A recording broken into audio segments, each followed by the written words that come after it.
Hello मेरे यारो, कैसे हैं आप लोग। तो जैसे कि हम लास्ट चैप्टर में हमने सेकंड पैराग्राफ में पढ़ लिया था। तो उसमें हमने पढ़ा था कि भाई जैसे जैसे वो एवलिन ग्लैनी को पता चला कि वो डेफ है, उनको बताया गया और उन्होंने कंफर्म करा एक स्पेशलिस्ट से। उनके हेड मिस्ट्रेस ने बोला था, इसलिए तो जब उनको कंफर्म हुआ तो अब हम पढ़ेंगे आगे और हम उसको धीरे धीरे कदम करेंगे, एकदम से जल्दी नहीं करेंगे। But Evelyn was not going to give up. She was determined to lead a normal life and pursue her interest in music. One day she noticed a girl playing a xylophone and decided that she wanted to play it too. Most of the teachers discouraged her, but percussionist Ron Forbes spotted her potential. He began by tuning two large drums to different notes. Don't listen through your ears, he would say. Try to sense it some other way, says Evelyn. Suddenly I realized I could feel the higher drum from the west up and the lower one from the west down. Forbes repeated the exercise and soon Evelyn discovered that she could sense certain notes in different parts of her body. And I had learned to open my different part of the body. Of, I had learned of sound and vibration. The rest was sheer determination and hard work. तो यहाँ पे हमें पता चलता है कि भाई Evelyn को, जैसा मैं बताया, उन्हें गाना गाने का बहुत शौक था। तो उन्होंने सोचा मैं नॉर्मल लाइफ जीऊँगी और अपना पूरा इंटरेस्ट म्यूजिक में रखूँगी। तो एक दिन उन्होंने नोटिस करा एक लड़की को, वो जाइलोफोन बजा रही थी। जाइलोफोन एक म्यूजिकल इंस्ट्रूमेंट है, वो बजा रही थी। तो उनका भी मन करा बताने का, पर उनके टीचर ने उसको डिस्करेज करा, पर तब भी वो नहीं मानी। तो जो उनके टीचर थे, उनके जो म्यूजिशियन टीचर थे, रॉन फोर्ब्स, उन्होंने बोला ठीक है आओ। उन्होंने उसको पोटेंशियल देख ली कि हाँ भाई ये कर सकती है, इसको मतलब पूरी इच्छा है। तो उसने उसको 2 ड्रम दिया, अलग अलग ट्यून की, जिसमें अलग अलग ट्यून दिया। तो उसने बजाया। तो फिर उसने बताया कि भाई मेरे मतलब अपर वेस्ट में से मैं फील कर सकती हूँ द हायर वेव्स, और लोअर वेस्ट में से मैं फील कर सकती हूँ द लोअर वेव्स। तो उसको ऐसा पता लगा कि जो उसकी बॉडी के पार्ट है वो सेंस कर सकते हैं अलग अलग vibration. She never looked back from that point onwards. She toured, she toured the United Kingdom with a youth orchestra, and by the time she was 16, she had decided to make music her life. She auditioned for the Royal Academy of Music and scored one of the highest marks in the history of the Academy. She gradually moved from orchestral work to also performance.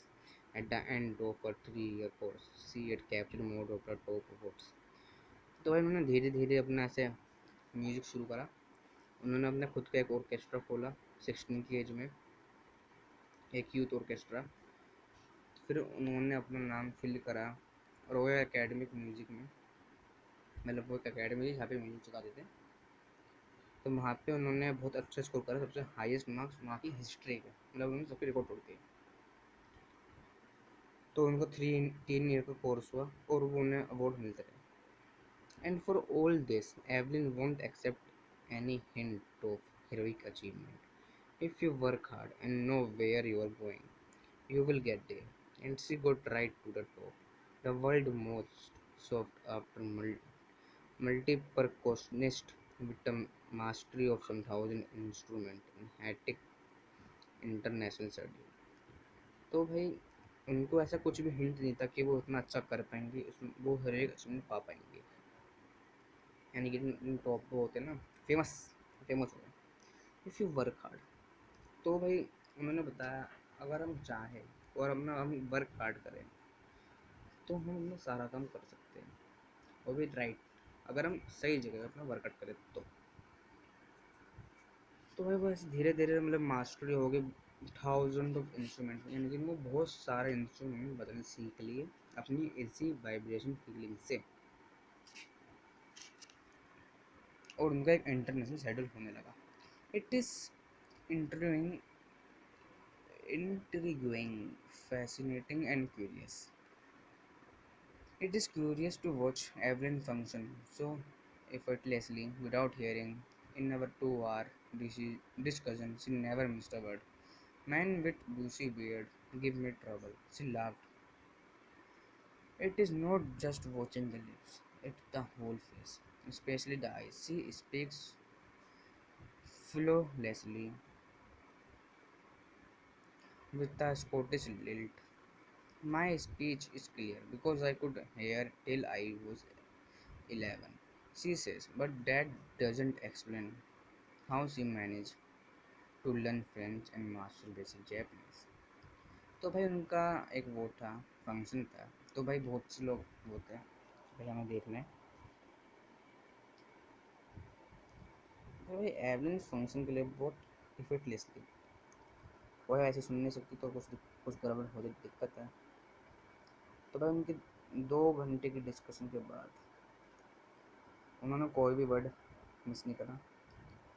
एक वहाँ पे एक बंदा खड़ा था, मतलब वो बता दिया, यहाँ पे एक बंदा खड़ा था दूसरी बीएड के साथ, यानी उसकी थोड़ी बीएड ऐसी थी दाढ़ी, वो हंसा, मतलब वो फिर हंसी। It is not just watching the lips, it's the whole face. वो सिर्फ उसको लिप नहीं देख रही थी, मतलब वो सिर्फ उसको लिप नहीं देख रहा था, वो उनका पूरा फेस देख रहा था, specially the she speaks flawlessly without a fault with a Scottish way of speaking. My speech is clear because I could hear. वो कह रही है मेरी स्पीच क्लियर है क्योंकि मैं सुन सकती हूँ। फिर आई वॉज, और उनको 11 से सी से, but doesn't explain how she manage to learn. पर उन्होंने ऐसे बताया नहीं कि उन्होंने कैसे मैनेज करा फ्रेंच और जैपनीज सीखना। As for music, she explained, it pours in through every part of my body. It tingles in the skin, my cheekbones, and even in my hair. As for music, she explained, it pours in through every part of my body. भाई मैंने बताया, मैंने पूरा explain करा कि भाई जो ये पोर्स है वो मेरी बॉडी में आते हैं, जिनकी वाइब्रेशन है। It tingles in the skin, my cheeks bones and even in my hair. वो कह रही है मतलब ये जो सारी वो ना वाइब्रेशन, वो उनकी स्किन पे, उनकी मतलब एक एक उनके पार्ट पे वो आती है। When she plays the xylophone, she can sense the sound passing up the stick into my fingertip. जब वो xylophone बजा रही थी तो उनको फील हो रहा था उनके नाखून, उनकी फिंगर के टिप पे वो जो उनकी वाइब्रेशन निकलती है। By learning against the drums, she can feel the resonance flowing into her body on a wooden platform. She removes her shoes so that the vibration pass through her bare feet. जब वो drum बजा रही थी एक wooden platform पे, तो उनको पहले वाइब्रेशन नहीं आई, पर जब उन्होंने शूज़ उतार दिए तो उनके पैरों से उनको वाइब्रेशन आने लगी, उनके पैरों के थ्रू। तो आज की वीडियो के लिए बस इतना ही, बाकी हम पढ़ेंगे अपने नेक्स्ट एपिसोड में। तो थैंक यू फॉर वॉचिंग, मिलते हैं अपने